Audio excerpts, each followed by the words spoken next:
Hello, this is Erica from Homopath Homestead. I am a wife, a child of God, and a mom to 7 kids. And I homeschool, and we're in the process of starting our first little homestead. This year we had our first garden. My husband has started on a chicken coop, and we have plans to keep growing over the years.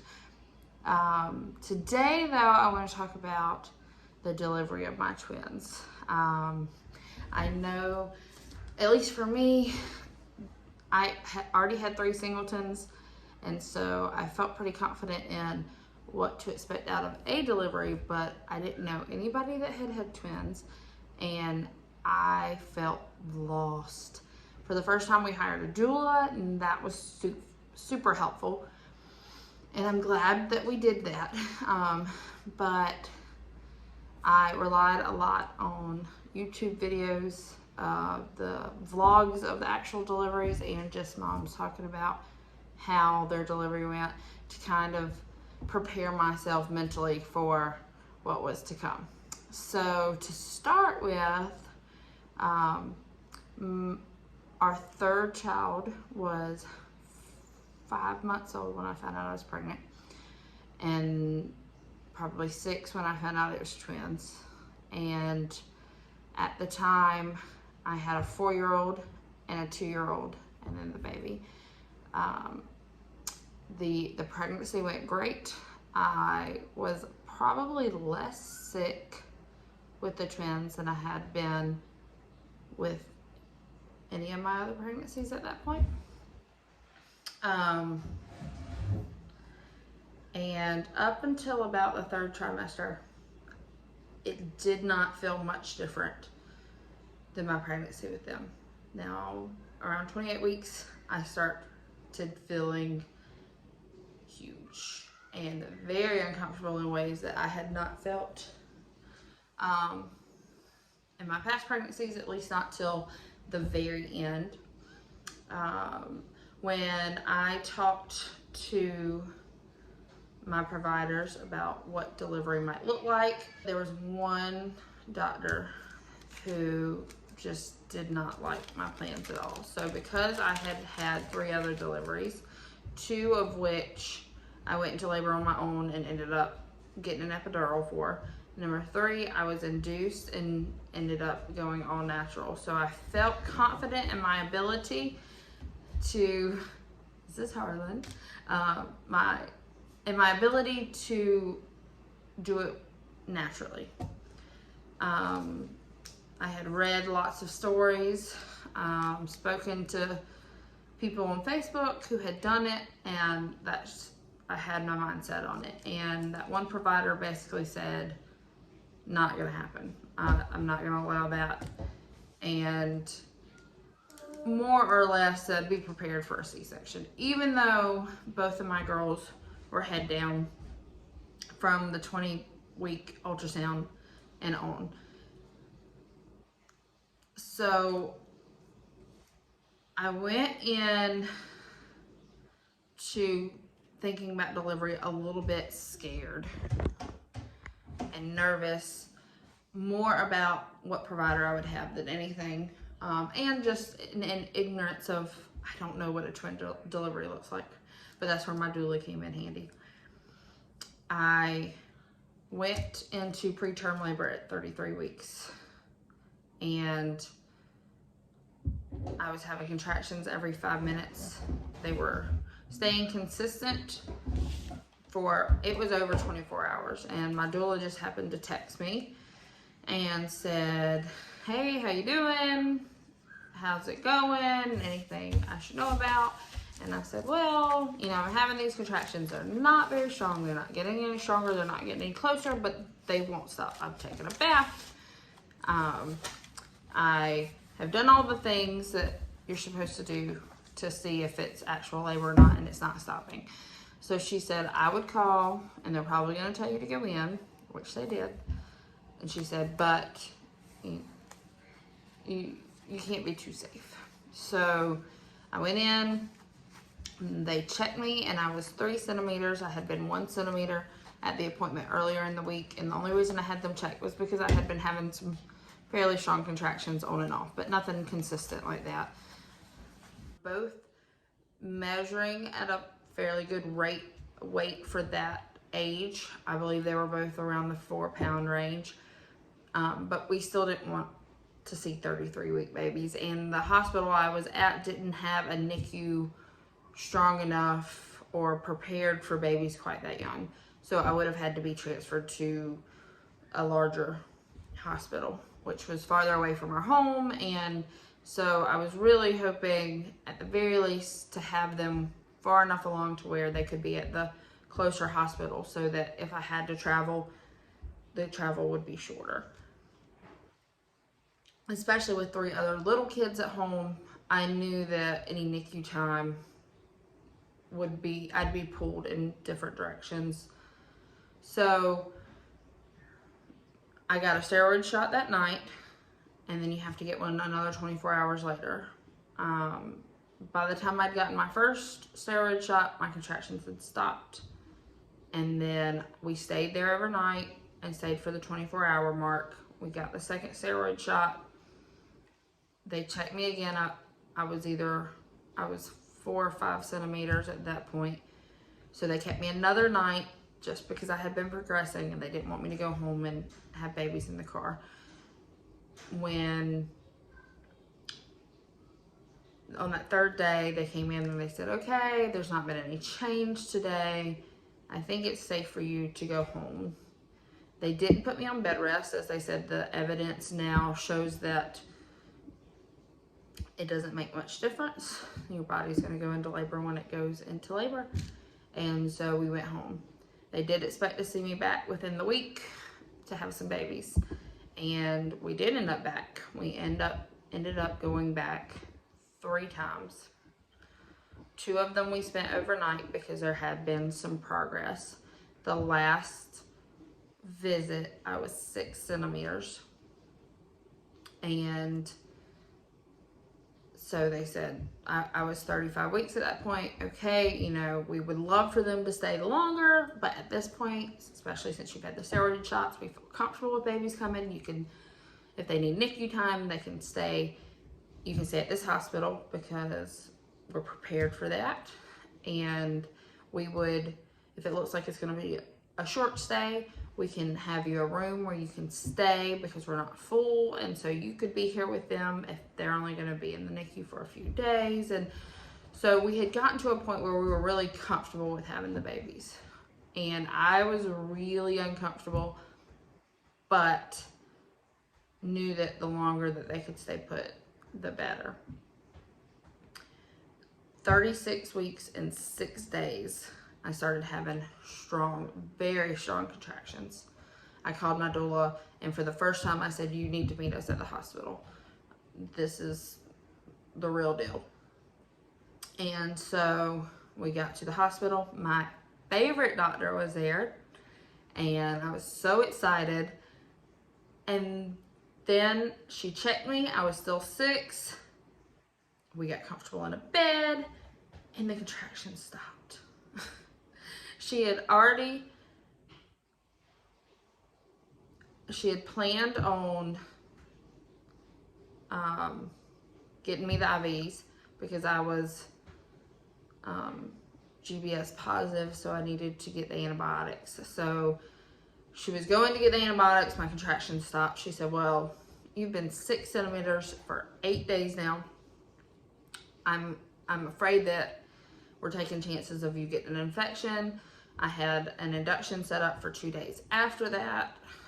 So she said, we're having some babies today. And I was so thrilled and relieved because the doctor the next day was the doctor that didn't like the idea of me having a natural delivery of the twins. So we did the 4 hours of the antibiotics, or the 4 hours in between antibiotics. And like I said, my contractions had stopped. So she suggested I can give you some Pitocin and we can get things going. And I said, I just feel like as strong as my contractions were earlier, if you break my water, we're having some babies soon. And so that's what we did. She broke my water, and about 15 minutes after she broke my water, she checked me and I was 8 centimeters. So she said, we probably should roll you down to the OR, which is where twins are delivered, because it's closer to the NICU.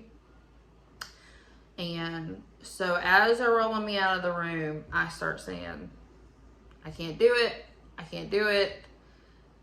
I don't want to do this. And my husband goes, we might need to hurry.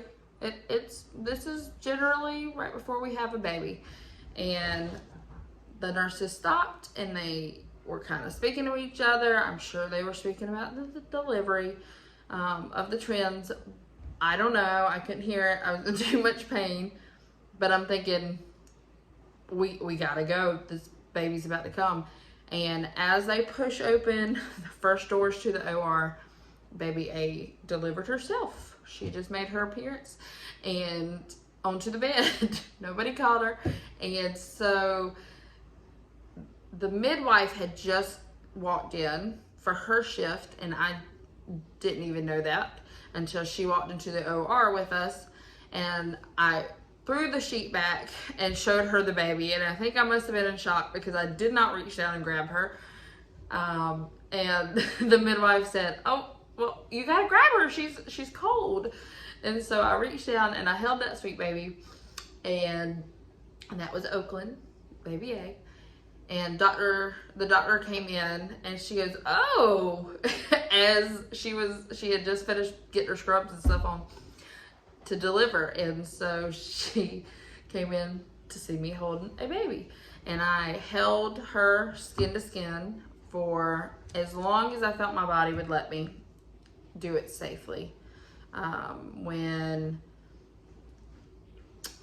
the doctor came in and she saw that I had delivered A, she wanted to go ahead and coerce baby B down, so that even though she was head down, we wanted to keep her that way.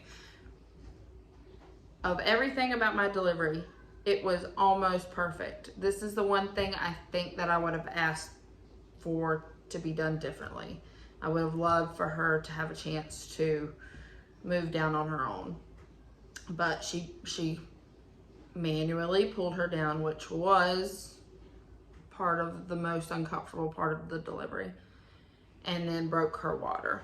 And it didn't take long for me to start having some pretty strong contractions. So I handed Oakland over to my husband, who was in scrub, I don't know, some kind of zip up scrub type thing. And so he was able to put her skin to skin.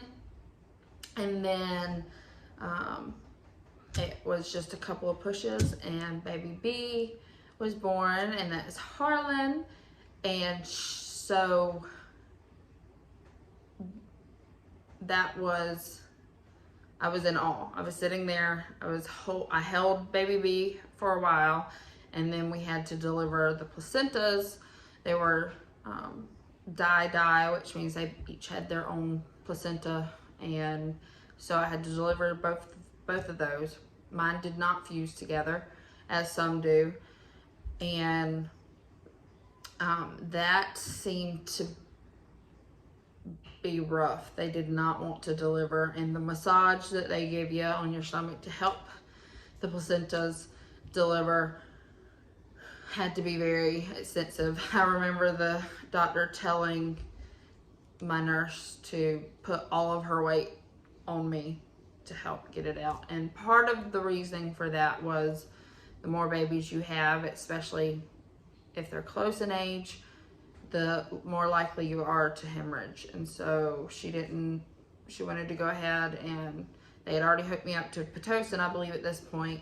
But they didn't want to take any chances of me bleeding too much.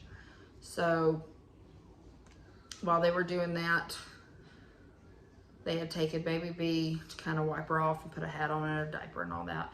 And then I got both of them as soon as we had done that. And Oakland was 6 pounds 12 ounces and Harlan was 6 pounds 5 ounces, which was quite strange because Harlan had been bigger the entire pregnancy. And honestly, she was only smaller for about 12 hours and she has been larger ever since. So when we got back to our room, I pushed for an hour of don't touch them, don't, just me. Because we were in the OR and because I was delivering 2 babies, they did have some time to do a few things, take their weight and such, but I didn't want to be disturbed too much once we got back into our room to rest. And after the delivery, I bled much more with them than I had with any of my singletons, but all they had to do was give me a second bag of Pitocin and that seemed to have fixed itself. One of the babies had some blood sugar issues, and so they wanted to keep us a second day because of that. Instead of us just going home at the 24-hour point, they wanted us to stay that extra night so that they could keep an eye on her.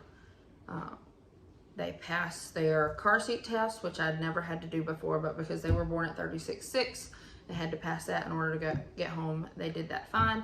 And so 2 days postpartum, we were able to go home, and it was fantastic.